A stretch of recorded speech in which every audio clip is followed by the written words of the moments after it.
The views and opinions expressed on this program do not reflect the company, owners, management, staff, clients, or partners.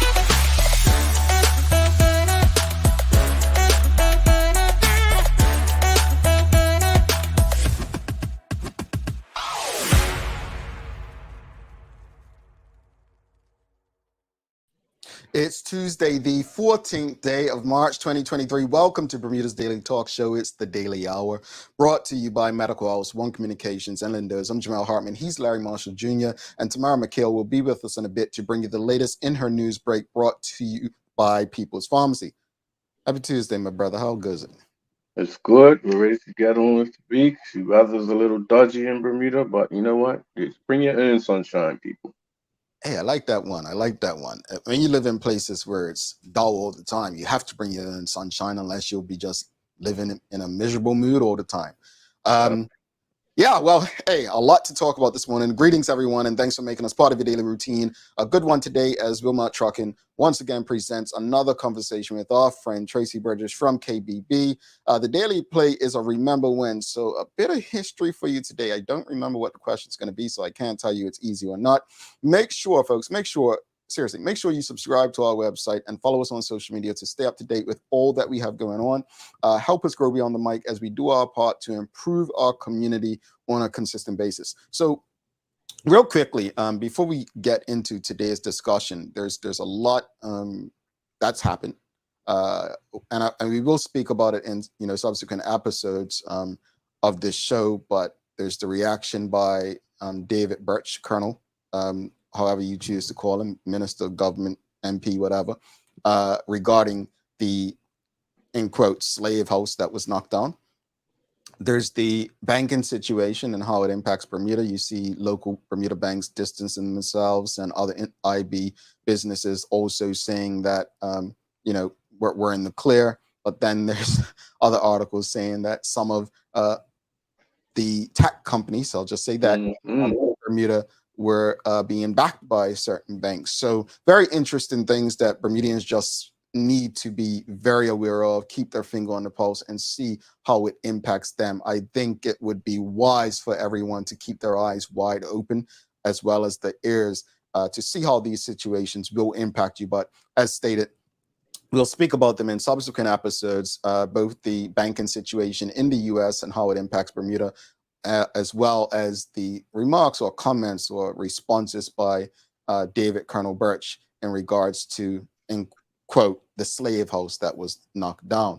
But this morning, I want to take a different turn, something that I guarantee isn't being discussed or talked about on any other platform. And I think it's important because last week, you all know I spent most of my time on LinkedIn and Twitter. But on Twitter, there was a lot of talk. Actually, you know what? Let's do something with the audience. What do you think young Bermuda Twitter, and when I say young, Twitter between 25 and 40, what do you think they were talking about most last week? Yeah, let us know. What do you think Bermuda Twitter between the ages of 25 and 40 were talking about last week? What was happening in Bermuda that you think they'd be talking about? I want to see if the audience is in tune, right? And there is wrong answers, but what do you, just name something you think they were talking about last year. Bermuda Twitter between the ages of 25 and 40. What do you think they were talking about last week that was happening in Bermuda? Bert, you think anybody's going to get it? A few more. A few might. It's also continuing this week and in a few more weeks, if I give you a little bit more hints, but somebody might get it. Yeah, audience, let us know. Before we get into today's topic, I want to see how in tune this audience is with, having their You know what? I think that, you know what they're doing? They're going on Twitter. The audience is going on Twitter to see what Bermudians were Oh, talking like about. what Sherry does with the question. Yes, with the Daily K. Yeah, yeah. When Sherry goes and Googles the answer. Waits for an audience member to ask it, and then Mhm.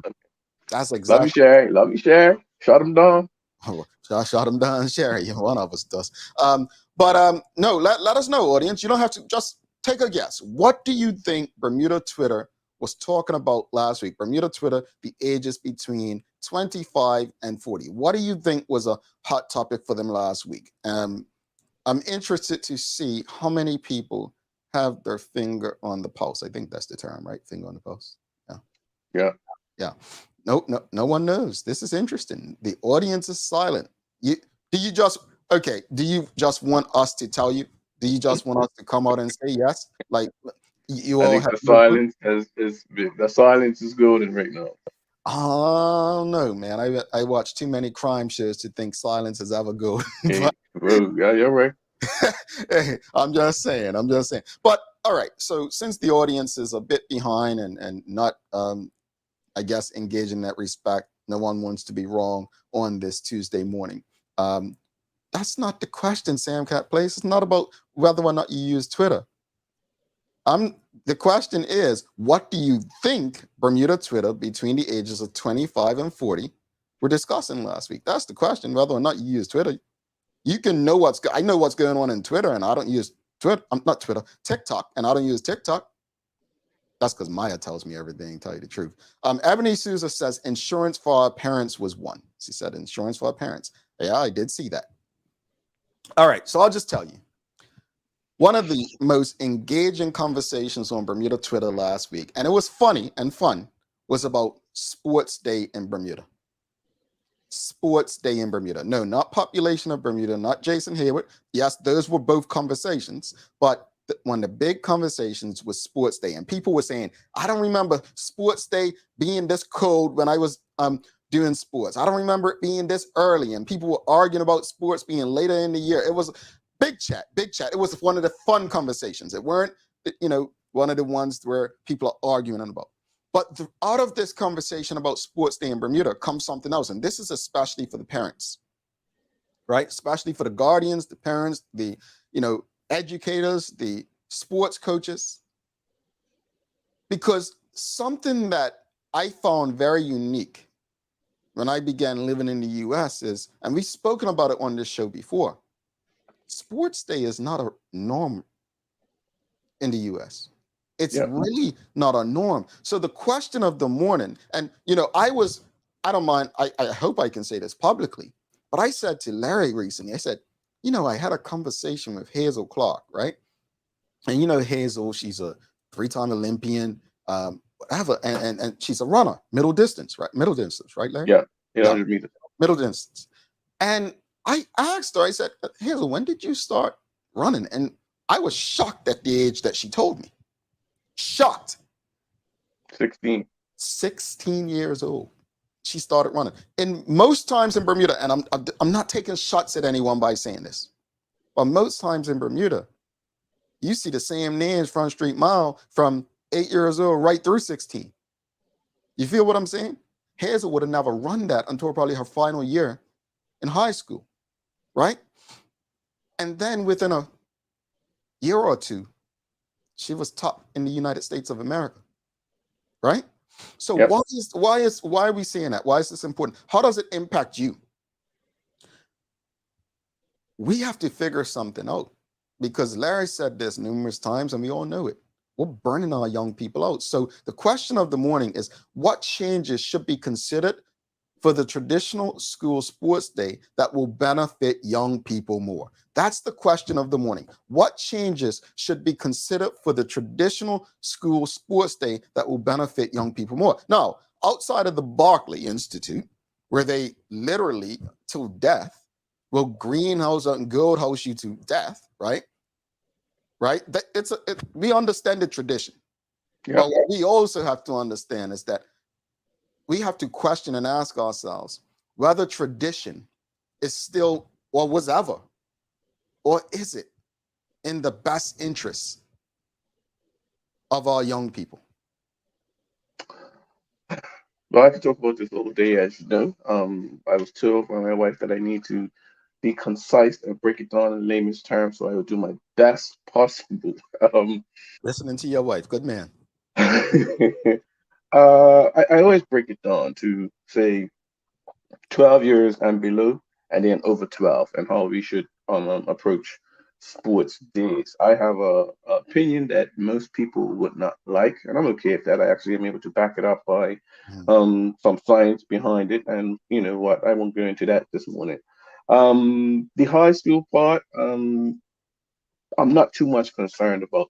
The younger kids is where you should be focusing on developing and them having fun. That's where I'm more concerned with when I see certain things that's going on. Under 12 years old, you should not be having adult mini Olympics. When I took the IAAF coaching course, the first thing they said is that children are not meant to be trained as mini adults. Mhm. Why? They cannot process things like adults. They take about 17 to 18 more breaths than adults need to when moving in certain instances. You know what I mean? They just cannot recover, even though on the surface it can go. Most kids will say, I'm all right, I'm fine, or if you don't listen to them, but you're young, you need to go ahead and just do this. No, Mhm. they're letting you know that they're tired and they don't want it. Mhm. So what does that look like? Um, I remember when we was in school, you had upper and lower school sports. Mhm. Some schools have gone away from the lower school sports, and I think that is the foundational introduction that we need. Egg and spoon, dress up, potato sack, wheelbarrow, all those different things. Coordination, right? You're working with teamwork. It's over a short distance. You're Mhm. able to recover. Since things have gone on since I've left school, right? And I'm starting to see where we have young P1 running a 200, P3, like it's cross country for P1, like all the way through the whole high school, the whole primary school. And I'm saying, no, that's not what we're doing. I'm not saying we don't encourage it, we don't do it. It's actually a speed window from 4 to 6 years old that we should be focusing on. What does that mean? A lot of short stuff, Mhm. right? It was a race on the weekend. They had 4 and 5 year olds running up the hills and down for about 2 minutes. And I'm saying, that's crazy. You know what I mean? And I think when we have so many kids or children running at a junior level, and when I mean junior level, we mean 8, 10, 12. And then when we get to that 16, 18, where we should be having the Hazel Clarks and, you know, this type of performance is what we're looking for, we have only a handful of children, you know, ready to go off to college every year. And it's the same cycle. I can sit down right now and tell you, I can go to a sports day and see what they're doing and say that person will stop running in 2 years, that person will stop running We've soon enough. we've seen it. So I see it every single year. And one person in 15 years has proven me wrong. Mm. One person. Yeah, and it's interesting because I've seen young people. I know parents today. Their children were, some of the best runners in high school and so on, and they nothing. I remember when my sister was young. Her father used to say to my mom, "Why are we sending her to dance? Is it gonna what is it gonna help her do?" Right? And it wasn't that he was against dance class. It was what we do with children today. There should be lessons. There should be things that help them, enhance them. If you're, it's no different if you're sending your child to football, right? What are the takeaways you want from this? You Yeah. should be sending them there because you need time away or to be babysat. There should be lessons in it, right? That's why you see a lot of coaches saying, "Look, we're not here to win trophies. It's about development of these young people." And I think that's the overall thing for me is how we developing people based on how the current setup is. So, question of the morning, folks. You heard a very intense explanation by Larry, who is actually educated in this area. What changes should be considered for the traditional school sports day that will benefit young people more? That is the question for the morning. And Michelle White, she says PE and sports in Bermuda are not developmental. Think about what I just said. She goes on to say, if you have it and you are picked for the activity to compete, PE should be developmental, through to 12 or so, likely to find that diamond in the rough after 12 or so. What are your thoughts on that there? I completely agree. I completely agree. We are results driven at a far too early age instead of, like Michelle said, working on development. I think part of the issue comes with is that I think, especially within track and field, the Mhm, sports day type field, um, or area, is that people think they are doing the right thing. mhm, So they're putting on an event, the children's running, and whoever wins wins. They shout, they encourage, they think that it's life lessons that come with it. You fight to the end, not realizing that it's really probably not in the best interest. If you mhm. think about it, you have a 5, 6-year-old run a 400 meters as hard as they can. They didn't like that experience. I Right. know most adults can't run a 400 meters flat out and how they'll feel afterwards. They'll Right. hate it if you have not prepared for it properly. So we have to focus on the development. I think some of the PE teachers maybe don't have a background in track and field, need to get some consultation. I sent letters to when I was working in schools to the BSSF, the School Sports Federation, and we have these events for events' sake, but I don't think we have them within the best interest of the athlete or the student. Yeah, yeah. It almost seems, and tell me if I'm wrong. It almost seems like this traditional Bermuda sports day has become more about bragging rights for individuals, right?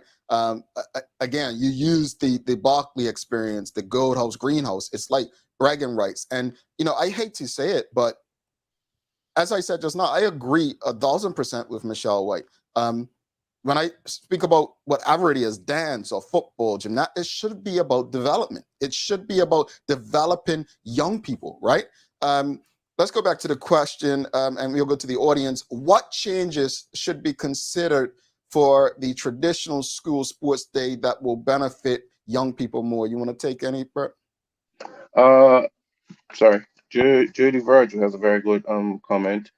I also agree that sports. Sorry, I have it up. Yeah, I also agree that sports events that build teamwork and coordination is important. Provide girls to strive for. Yes, especially at the younger age. We do not need a mini Olympics, people. Mm, mm. And I think that's what you were kind of saying earlier with the egg and spoon and the dress up stuff like that. It was teaching. There were lessons, development lessons along with that, right? Yeah, I definitely think that that's where we have to look to go forward. Mhm. It's interesting because one of the master coaches at the IAAF clinic said that he would do away with it in his country, all these sports days. And to give you clarity, sports days come from England. We are all English territories. That's why we do it within the Caribbean. Yeah, They have it in it's an English thing. yeah. But he was St. Kitts, and St. Kitts has a great the top coach was a Jamaican coach, and he also felt that they need to make tweaks in their system. And we think Jamaica probably has the most successful junior school sports system going, as far as dealing with track and field. I would say they're as good as track and field as they are in reggae, leading the world, right? Um, Yeah. Media Maya says, I hate a 400 trauma. Well, I hope this has nothing to do with Mr. Marshall, Maya. It was probably when I was at Whitney, and I would admit I was definitely a different coach than I am now. You live and you learn, but I didn't train Maya neither. All right, Maya, can't put it on Marshall. But she makes your point, though. She makes your, Yeah, because at the end, look, folks, I'll be clear with you. I was very competitive as a child, right? This is no disrespect to my parents. My mom played netball. I never knew my father to play sports. My uncles played sports. But when I was a child, when I was in primary school, it was all blue ribbons. I ain't got no blue ribbons in no high school. You know yeah, what I'm saying? So my point is, you put back then what 5 people in a race, and you know, however they did it, I could imagine if I didn't have blue ribbons, how it must have felt. yeah. We're not even considering that, right? Why Now, not? um, my niece had sports day last week, and um, I don't know, something about it And I'm not saying take the competition away. I think competition is great. But development at certain ages should take precedence over competition. And I Yeah, feel like with Sports Day, I don't think the focus is on development. That's my concern. Now, yeah, I'm not saying, oh, get rid of, because I know Bermudians, Sancho said it yesterday, Bermudians are very conservative. I take it a step further. I think we're traditionalists. We love a tradition. Whether that tradition was good for us or bad for, we love a tradition. Just think of Larry. Larry will never say Bermuda Day. It's all good, always going to be May 24th because he loves 24. tradition. He loves his tradition. But there's also the tie-in for him. He won that race. May 24th is the day I think it is anyway. But anyway, Yeah, it was 24. you get my point. But we're traditionalists. And I think because we're traditionalists, some will think about this conversation, oh, just leave things as they are. That's our typical response as Bermudians. Leave things as they are, right? But I think we honestly really need to consider. We need to reconsider the whole traditional school sports day. Let's see, Michelle Yeah, White, long one. I'm going to put it down. It's very big, Michelle. But she says, when I was young, they looked at me and my skinny legs and put me in running activities. Felt like a fool because we didn't know that my clumsiness was because I needed glasses. If my failure was identified, I may have been better at sports and better self-confidence overall. Eyesight also impacted experiences with softball, netball, etc., all which requires eyesight and coordination. Sports should be a positive experience and team building. What are your yeah. thoughts? I couldn't have said it better. I think we miss so many potential athletes that would just do it fun. We're not saying, look, most people aren't gonna go to college. Most people aren't gonna be professionals, Mhm. but it's life building, lifelong lessons that you can take from it. You know what I mean? And I think sometimes when we focus on the immediate result, we miss those people that can have possibly can be late bloomers. And it's unfortunate that so many can tell a story like what Michelle just gave. Interesting. Um, Traveling Trotty says maybe the BSSF want to discuss schools. What are your thoughts? What are your thoughts, Traveling Trotty? What are your? This is not about asking them. This is about asking the educators. This is about asking the parents. This is about asking the community, the people of Bermuda. This is not about asking them. What we're To doing, be we're having. TBSSF on interested. They that same calendars can go out next year with a tweaking days, and it's frustrating. It's beyond frustrating. I worked for so long, and we have these events for the event's sake. We don't do it in the best interest for the children. And I would just say that, and um, I can back up my argument. I'll leave it at that. By the way, I hate to do this, but the BSSF stands for the Bermuda Secondary School, Federation or Bermuda School Sports Federation.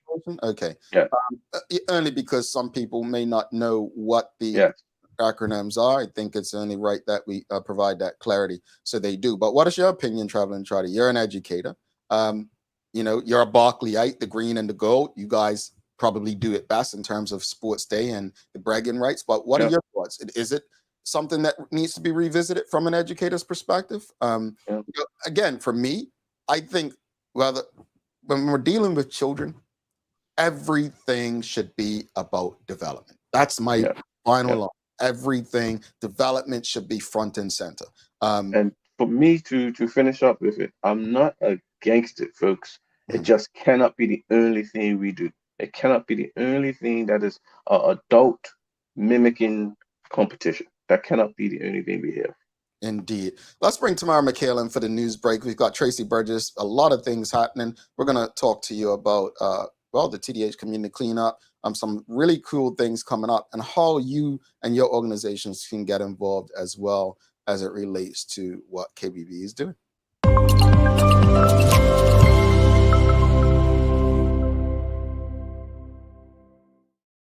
Good morning, everybody. Good morning, Tamara. How are you? I'm doing great.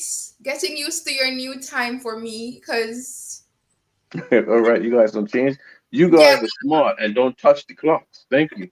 we don't have that. So, Right yesterday I there. tuned in to watch the show, and I'm like, why is the show ending? Oh, so what time is it in Jamaica right now? It's 6:24 a.m. in Jamaica. Oh wow. Hi. Yeah. Well, on 3 different time zones right now. So we've got 6:24, 7:24, and 8:24. Man, Technology. I I tell know. you, the way the world works. Real quickly on sports. Did you do sports day at your schools growing up? Yeah, we had sports day. And what was your specialty? My Oh, you're not a okay. Sorry, never He was mind. a yeah, cheerleader. yeah, I was a cheerleader. I can't run. I Okay, can't run to my stay apologies. alive. I Yeah, don't know why I don't. Maybe I'm stereotyping. I don't know why you just hit me as someone who no, runs. Yeah. I'm not athletic. I'm not. Okay, I, okay, I literally I run pretty much to just try to keep fit and lose weight. Not that's okay. it. All right, so you're like me. Just take that little jog outside when nobody's there and can witness it. Yeah, okay. I'm with you. Exactly. I'm with you. All right, what you got for us today in the news break? All right. Well, this is the Daily Hour news break for today, Tuesday, March 14, brought to you by the People's Pharmacy. So you mentioned a bit of it at the top, Jamel, but the government last night said that Bermuda licensed digital companies that were customers, asset companies that were customers of the New York bank shut down by regulators on Sunday were still able to carry on business with a bridge bank set up by a US federal agency. Now, all of you should know by now that Signature Bank was shut down by New York state regulators on Sunday, only 2 days after the collapse of Silicon Valley Bank in California. Both banks had exposure to fintech and cryptocurrency developers and were the second and third largest bank failures in US history. Now, according to the Gazette last night, a government spokeswoman pointed them to the announcement that in the wake of the closure, the US Federal Deposit Insurance Corporation had set up Signature Bridge Bank and appointed a new CEO to manage all of Signature's deposits and most of its assets. So essentially, they're saying that the US government said that all customer deposits would be safe. And if you recall, in 2019, the Bermuda government had endorsed Signature Bank as a bank for Bermuda licensed digital asset companies when they had difficulty securing banking services from Bermuda banks. But at the moment, they're saying that it is not known how many Bermuda digital asset companies are customers of Signature or the scale of their deposits or loans. I have a lot of questions. I will look forward to when we do that follow up on the Daily Hour. Well, I don't know. I'm no banking expert, but I can appreciate the concern that Yeah, anyone has regarding this situation. Yeah, especially because of the lack of transparency about fintech. yeah, yeah. Interesting. In other news, 1 in 7 homes tested for the impact of Belco pollution was found to have water, taste, and clarity levels that breach international standards. It has emerged. So Walter Roban, the Home Affairs Minister, revealed the figure as he said that the environmental impact of emissions from the power plant remained unacceptable. Mr. Roban told MPs that an independent survey of 35 properties found that levels of aluminum and iron exceeded British secondary standards in 5 of them. And he said that the standards applied to aesthetic qualities of water, including clarity and taste. And we would know by now that a lot of residents surrounding the Belco plant have had a lot of issues and have made numerous complaints. Mm. That's Mhm. that situation seems never ending, and it just seems like I'll say this much: the CEO of Ascendant or President, whatever he goes by, because he likes the title. It's interesting because he also likes the limelight, loves the limelight, and you just don't see him. You don't see him like you would normally see him. I'll It, leave it at that. Well, it's disgusting what's going on for the residents around that area, and for the minister to try and bring it up in the house, like they really can actually do something to assist these people, but to talk about it and then just go, huh, means nothing. So what the residents are tired of you just saying, okay, yes, well, something needs to be done. No, Mhm. get the government work on your yes. constituents' behalf. Yeah, I agree. True. And And still in parliament-related things, well, this is a new topic, not parliament, I should say. The Premier has tabled amendments to the Gaming Act, and the Minister of Tourism and the Cabinet Office introduced further legislation in support of the redevelopment of the Fairmont Southampton, the government said yesterday evening. So according to a government spokesperson, the Premier and the Minister of Finance, David Byrd, has tabled amendments to the Gaming Act as promised in this year's budget statement. The bill tabled yesterday specifies the minister responsible for the commission as the Minister of Finance and provides the Bermuda Gaming Commission with the power to modify or vary a regulatory obligation under the Act or regulations on being satisfied of certain prescribed criteria. Yes or no, folks? We've asked this before in the audience. Do you think gaming is ever going to happen? Do you really think gaming's ever going to happen at this rate? Anyway, go ahead, Tamara. Sorry.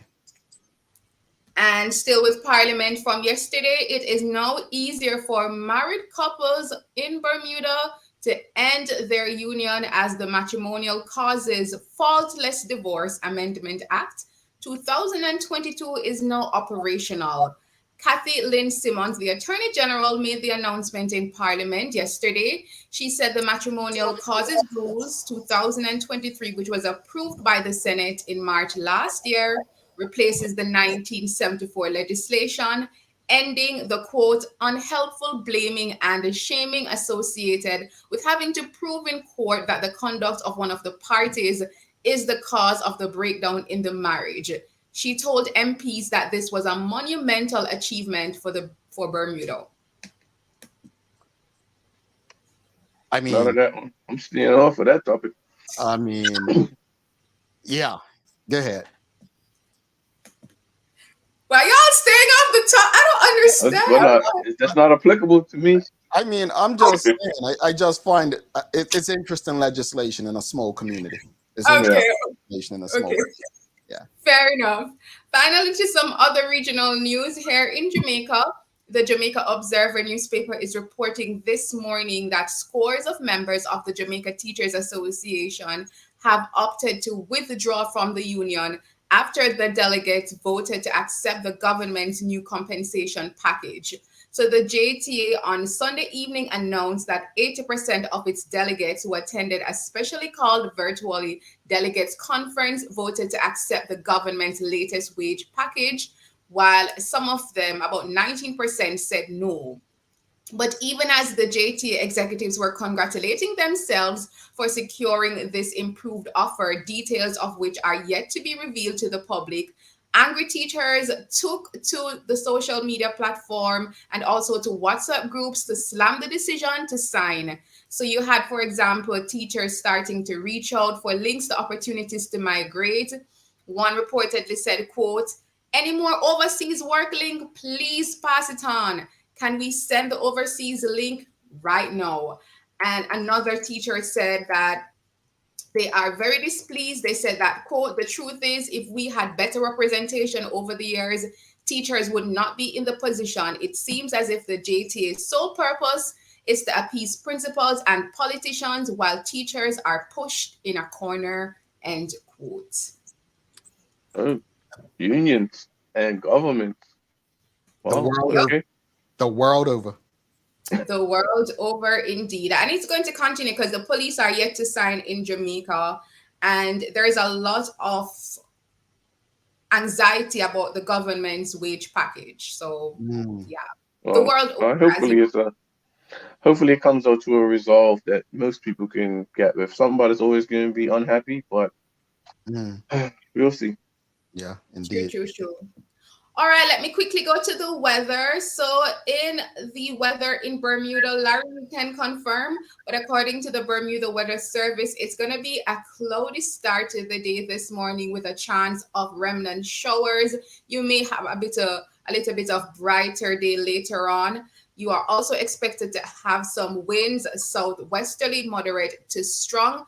So it will be a high near 21 degrees Celsius and 70 degrees Fahrenheit. And here in Jamaica this morning, it's actually partly cloudy. This afternoon, isolated showers across central and western parishes. So It's still a little bit early, so there's no sunshine yet. See, they got clouds, folks. They got clouds. It's not all sunshine. It's not all sunshine. What you got for days of the year, Bert? It's All going right. to come. It's just because it's still early, so that's why the sun hasn't come out yet. Okay. All right. This is special for you, Jamel. Today is Commonwealth Day. The Commonwealth is a diverse. Sancha said. Pardon me? Sancha said Commonwealth was yesterday. I apologize. How did I get that one wrong? Real fast. Don't give it to me 2 days in a row. Come on. Okay. Whoa. I picked the wrong day. My apologies, folks. Today is Science Education Day. Okay. Learning science equips you with tools to solve problems, understand the world around you, and making informed decisions that shape our future. So, Science Education Day. I think you'll appreciate that one more, right, Jamal? Man, I want to get on you with that too.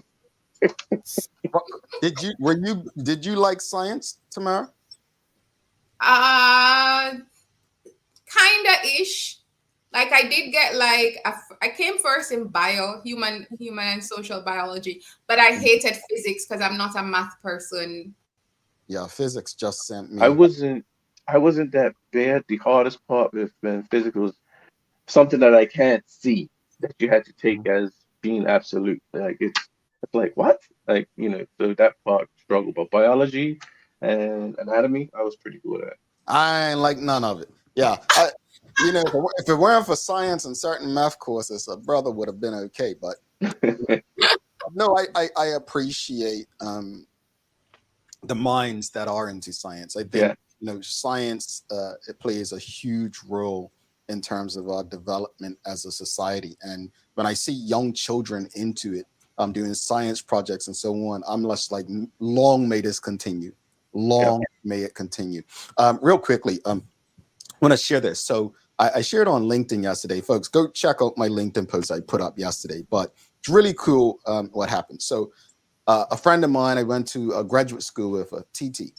She's from Nigeria. We met in graduate school. And of course, I was like Johnny Barnes. So Tamara, Johnny Barnes is like the guy on the corner in Bermuda that waved and spoke to everybody in the morning. And that I used to have my post in the hallway, and I, always spoke to everybody and so on. And her and I developed a friendship, and we would choose each other in group projects and so on. So back then, she had this idea for a business. She was doing her MBA with me, but she had an undergrad in architecture, and she had this idea to do a business called Yummy Texture. Well, anyway, we were real cool friends. I even went to her wedding, first African themed wedding I went to. Her husband, Nigerian as well, went to the school with us in Maryland back in 2013, 2014. And really cool experience. It was a long experience. If you have ever been to a traditional African Nigerian wedding, it was long, like a long process. But I went to a wedding. After that, kind of lost touch, right? Even though you have social media. Well, anyway, I follow her business page, and last week she shared that she had opened, I didn't even know she moved on it in Texas, in Frisco, Texas. She opened up her bakery. Well, some good friends I have, and I consider them family. They're Bermudian, but moved to Texas in the mid-90s. I tagged them in the post. I'm not as active as I used to be on Facebook, but I came across it, and I tagged them. I said, hey, make sure you go, I congratulated her. I said, make sure you go and support my friend's new business. Well, Glennis, the older sister, Glennis Swan, she went there. She responded, said, oh, I'm going to go support. She went there on Saturday, and she supported this friend's business. And then, we jumped on a call, and she said, look, it was great. And she's got this and she's got that. Desserts are my thing. Why am I telling you all that, right?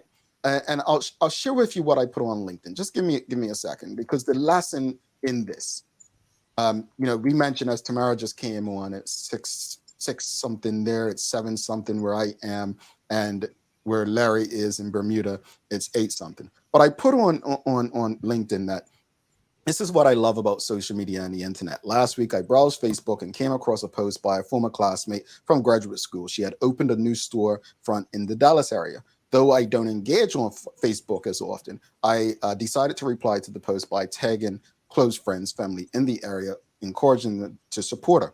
A few days later, my dear sis did exactly that. The moral of the story, Though I hadn't communicated with this friend in over a decade, social media keeps us connected. This is an example of how we can and must support one another in business and in life. In business and in life. Yeah. And I ended it by basically saying we need more of this among us. We need more of this among us. And folks, when I tell you we need more of this among us, every last one of us knows someone who's doing something. We don't have to hate on them. Yeah. Just a thing of support. I'm not there to support her in Dallas financially, but I know someone who is. That's how community works. And I hope that you share that story. I hope you're inspired by it. Tamara, have a wonderful day. Have a wonderful day See you and later. love the story. Stay connected. Indeed. Tamara McHale, folks. Folks, do not go anywhere. We have a great conversation coming up with Traci Burgess. We're keeping Bermuda beautiful, folks. Sam Cat Play says, I saw that, Jamel. Nice post. Thank you, Sam Cat. Real quickly on the science, Karen Simmons says, Jamel, science is also in food and nutrition, visual arts, health. So not just, well, I was actually going to mention that because I went to Johnson & Wales University, which is culinary and hospitality is known for that. And I didn't realize how much science was involved in the culinary space. When my room, I'm like, he coming home. I'm like, why are you doing that? Like it was chemistry or something. I'm like, oh, well, you have to understand the science of food and this and that. So yeah, science is in everything, as Trevor and Trotty said. It's in everything. And trust me, that's why I avoid most things. But anyway, stick with us. We're coming back to Traci Burgess after this break. Folks, if you've appreciated the conversation so far, give us a thumbs up, a love, a like. And yeah, we'll be back as soon as we can find that commercial. Here we go.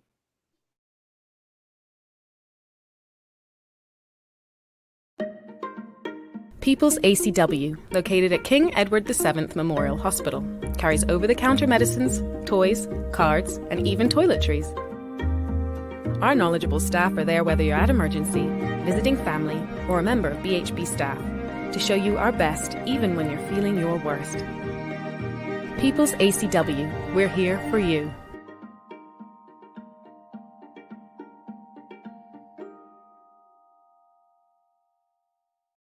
Welcome to the new bulk store, Lindo's Next Level.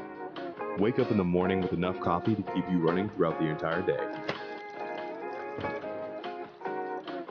Your pet at home deserves the best. Stock up on dog food to keep your puppy happy. Need a quick, tasty lunch at home? Your chicken nuggets will be jumping right out of the freezer. What's a movie night without popcorn? You can never have too much.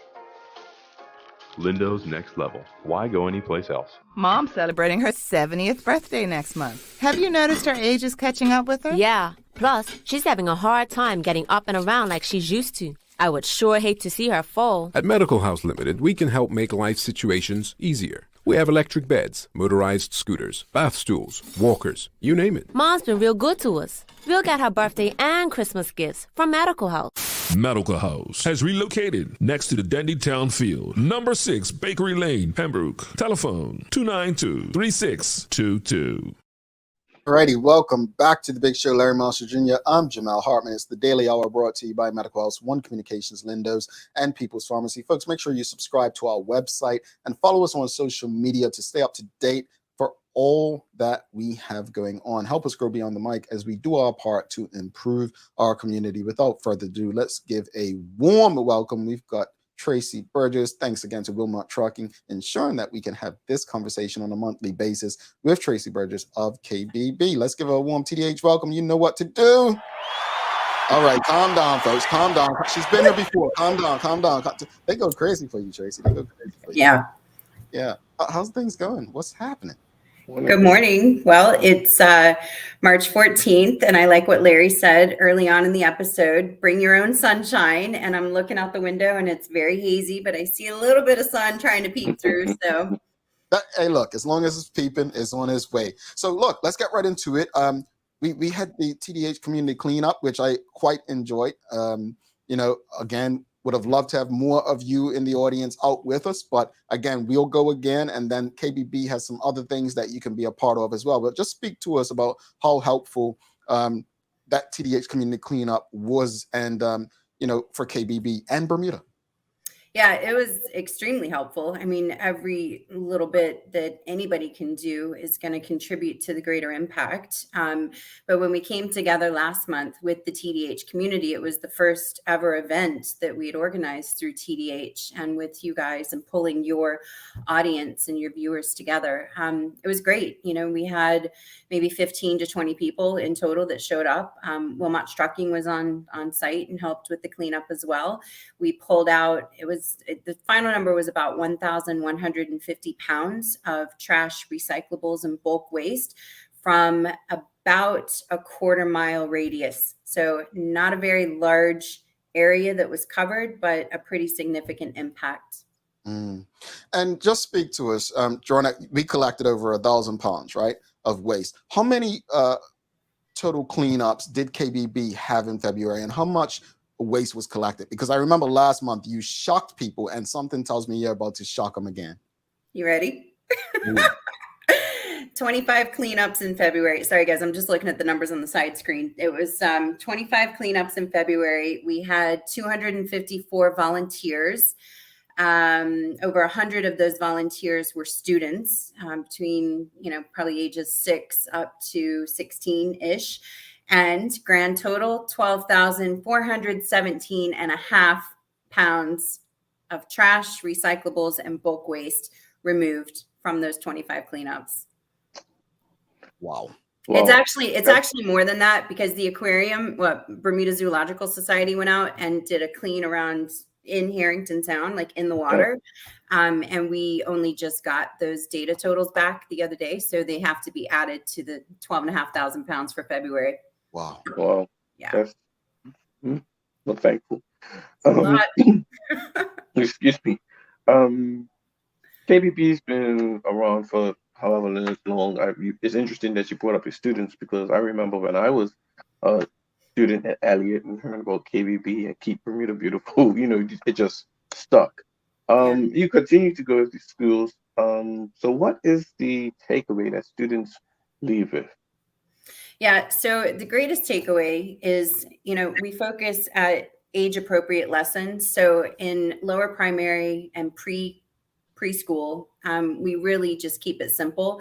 And we talk about the 3 R's: reduce, reuse, recycle. And we know that the younger that we can get into a younger audience, like the earlier ages, the greater chance we have of solidifying good waste management behaviors and really instilling sustainable practices in the youth. And then they continue with those up through their adult life, and then they pass them on to future generations. So education is really important for us. At kind of upper primary school, we get a little more advanced, but we're still primarily focused on reduce, reuse, recycle. And by the time they get into middle school, we can dig a little bit deeper. We start to introduce middle school students to the concept of the UN sustainability goals. And then at high school and college level, we get a bit more advanced with that messaging. I know, I want to say this because I'll be honest, when I was young, and I probably shared this before, but there was a fear struck in me that if I littered, something very bad was going to happen. So remember, littering will get you $1,000 fine, whatever it was. Honestly carries on with me today. Like I just don't do it. And it's one of those things where it's hard for me to mind my business when I see somebody doing it. That's how bad it is for me. And so I say that because I really hope that as you're going into the schools, it doesn't strike the fear, but it's educating young people as Sancha's son Maddox said when he was talking on camera during our cleanup about the environment. His just turned 7, right? Like 6 years old saying, it's about the environment, understanding that. So I definitely appreciate it, but I really hope that it sticks with people. Like, I have to be a part of the solution in keeping our environment clean. Exactly. Yeah. And our messaging, with the students and with adults, right? With the adult population in community outreach, our message is always positive and upbeat. And it always reinforces about accepting individual responsibility and being accountable for our own, reduction of our personal waste, reusing what we can, recycling tin, aluminum, and glass, and, other items, and not littering, right? So KBB does not take we're not shaking our finger at people and saying like, you stop doing this, you're bad. I mean, we do say stop littering, but, we would rather encourage positive behaviors and reinforce that messaging rather than, slapping people on the wrist for bad behavior. Yeah. It's interesting that you brought up with adults, and because you kind of answered it, but I want you to expand on it just a bit more. You guys often have your lunch and talks, the takeaway with the corporate sector and whatnot. So what is the messaging that you give to them, and what are the takeaways? If you could just expand on what you kind of just already did. Yeah, so with the adult population, part of our community outreach and engagement pieces include lunch and learn presentations with, different corporate groups and other community organizations. In those lunch and learns, we can deliver, a variety of topics, but usually for the intro piece, like when we're first developing a relationship with someone and we go in to do a talk with their staff or their volunteers or whomever, we really talk about KBB, like who we are, what we do, our collective impact, and why it matters. And in particular, why it matters to you as an individual. Like human nature is, we want to know what's in it for us, right? And once we understand the value or the impact that action or a problem or a solution is going to have on us as an individual, that tends to kind of flip a switch, and then we want to get more involved and more engaged. In the KBB general presentations, we also talk about Bermuda's chronic problem with littering and illegal dumping and the toxic impact that ocean pollution and single-use plastics are having on the island. So we cover quite a lot. It's usually about a 30-minute presentation, and then there's Q&A afterwards. But it's a gripping presentation. It's very engaging. It's exciting. It's high energy, but the takeaways are impactful, and it generally results in people, standing up and taking more action for the environment and caring for Bermuda. Quick follow-up question to that. With the corporate sector, do you feel like sometimes you're preaching to those who's already converted? Not always. I mean, I think corporate gets it. Like they get it really well as far as ESG, which is environmental social governance, and environment is at the forefront of a lot of corporate agendas these days because they realize the impact of climate change, and they realize the impact of, air pollution and the rising seas, and, all of that is being contributed to and exaggerated by the litter problem. And it starts at home, right? We are on 21 square miles. And Jamal, quick quiz. What was the total number of what was the total weight that we collected for all of 22? Do you remember? No, I don't. You don't remember. 82 and a half thousand pounds, 37-ish tons, metric tons. And that's not even we covered 291 locations last year for cleanups, 82 and a half thousand pounds of trash, right? And there was still so much more that could have been done. But so again, reduce, reuse, recycle. You know what Phil and I was saying while we were down at the Pembroke playground down there. There was a trash within 10 feet of trash within 10 feet of us. And Phil and I were there just like, this is the most annoying thing. Like, it's not like you just couldn't walk 10 feet to the trash can. Yeah. Wow. And one of the other shocking things, of course, the amount of trash that's just mind blowing. But I didn't realize that KBB had put on so many cleanups. So for people like me, I'm glad I'm informed today. What are some of the upcoming cleanups, and how can those interested get involved? So we have monthly community cleanups, and we go parish by parish. So March, we're in Hamilton Parish.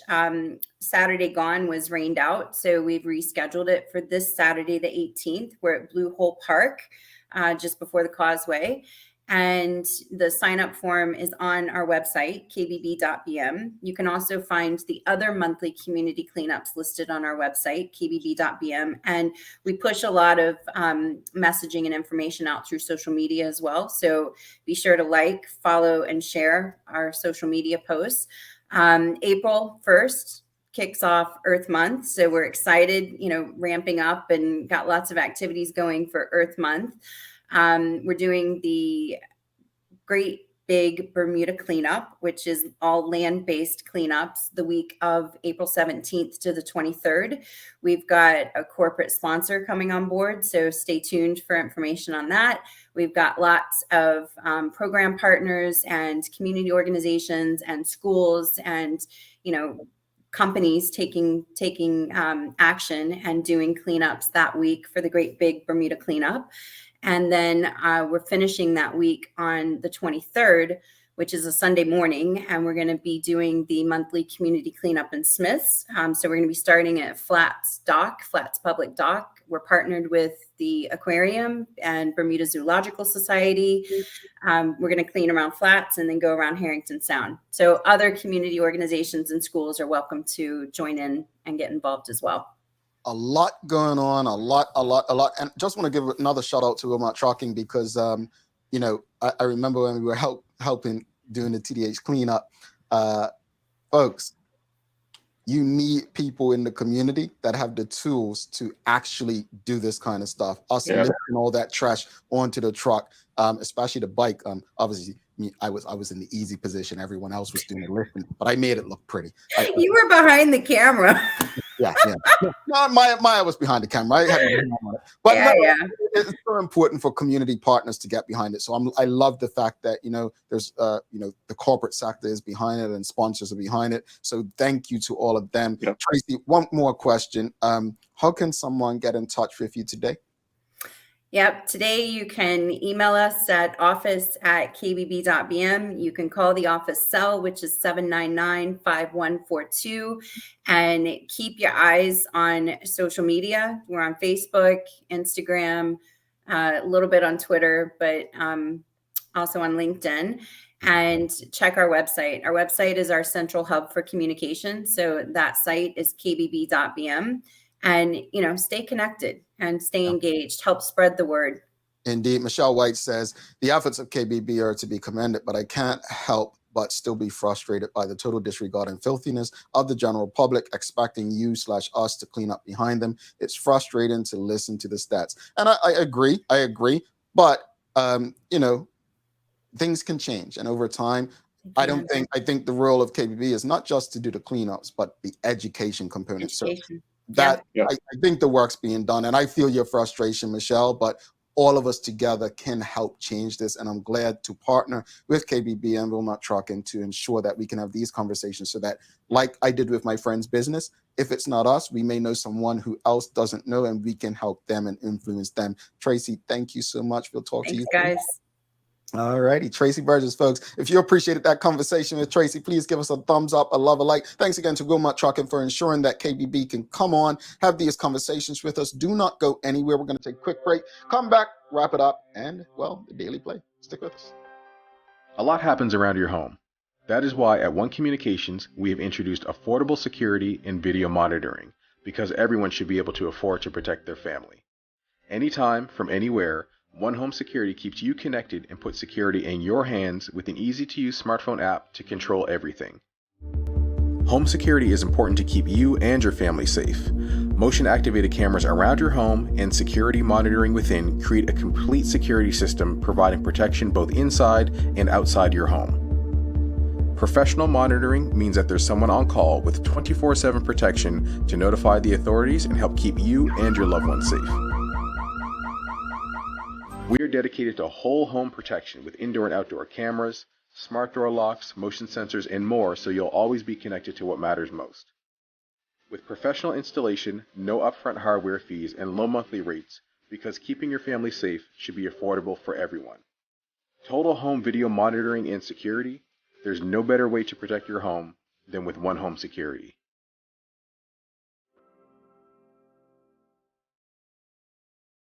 All righty. Thanks again to Traci Burgess, Wilmot Trucking, KBB for all the work they're doing in the community. Folks, if you appreciated the conversation, give us a thumbs up, a love, a like, and please ensure that you share this information. This is our community. We want to make sure we're doing all we can to keep it clean. Thanks again to One Communications, Medical House Lindos, and People's Pharmacy for, again, ensuring we can have these conversations with you on a daily basis. Folks, It's time for the Daily Play, brought to you by Bermuda Trivia, now available at stores throughout Bermuda. Follow Bermuda Trivia on Facebook, Instagram, Twitter, and TikTok to find out why it's Bermuda's favorite trivia game. Are you ready? Sure, bring it on. All right, he's ready. Bring it on, folks. Help him out. He may need it. I actually did forget what the question was. So remember when, right? Prior to its current name, what was the name of Dalton E. Tucker Primary School? Spice Valley Middle School. Dan worked exactly for that. Dalton E. Tucker. South Haven Cleve. I'm thinking Dalton E. Tucker. How about the original question was your answer? Work exact. That was the. I said that's okay. Easy. That's gonna be too easy. But yeah, yeah, I got you too confused. Yeah, Dalton E. Tucker. Yeah. I'm glad, man. I was about to question, but no, I was gonna say, because I got it wrong. I was saying something last week. What was Spice Fella's most recent name? What's the most recent name? Tatum. Yeah, I must have called it Spice Valley, and somebody says T.N. Tatum, maybe Sherry. I was like, oh, but no, I was originally gonna ask that T.N. Tatum, what was the name of T.N. Tatum prior to Spice Valley, but it would have been too easy. But he got it, folks. He saved himself. Anyway, final thoughts on this morning's discussion, sports, and then obviously the conversation with Traci Burgess. With sports, I think we just need to get back to development, folks. If you don't know, ask. I'm available to answer this subject. I have an informed. I use resources. I am just not coming with opinion. We just need to get back and do better. Just reach out. If you need to understand, you need to understand, because I myself would like to see tons of athletes performing at a higher level in the adult years, not in primary school, if you get what I mean. With KBB, continue to do the great work. The educational piece is very important. We just learn something every time they come on. And I think what I took away with, and when she talks about the numbers, I just feel like, we just have to do better. Yeah, I want to say this as it relates to the sports, school sports. As long as development of the children is front and center, I'm all good with it. My question is development front and center when we're talking about go red house, green house, gold house, or whatever? I just, it's been said for years that we don't understand burnout, which is why we allow burnout to happen. Agreed. As far as Traci and KBB, I didn't need to do the cleanup to understand the work that we need to do. But this is what I want to leave people with. When I was working in Bermuda tourism, one of the things that when we brought visitors to Bermuda, they would always say is of all the islands they visited, Bermuda was the most pristine. We have to take more pride in our environment. We have to take more pride in our island. And it starts with literally putting things in a trash can. Trust me, it's not rocket science. Yeah. It's not rocket science. Got some daily inspiration for us, Bert? I do. Very simple, athletic quote. It doesn't have an author. Don't aspire to be the best on the team. Aspire to be the best for the team. I like that one. That's very simple. There's no I in team. There you go, folks. Folks, make sure you subscribe to our website and follow us on social media to stay up to date for all that we have going on. Help us grow beyond the mic as we do our part to improve the community. Thanks again to our partners, Metacross, One Communications, Lindos, and People's Pharmacy for ensuring that we're able to do this with you on a daily basis. As always, we appreciate you, we love you, and we thank you for making us part of your daily routine. If all goes well, we will be back to do this again with you tomorrow.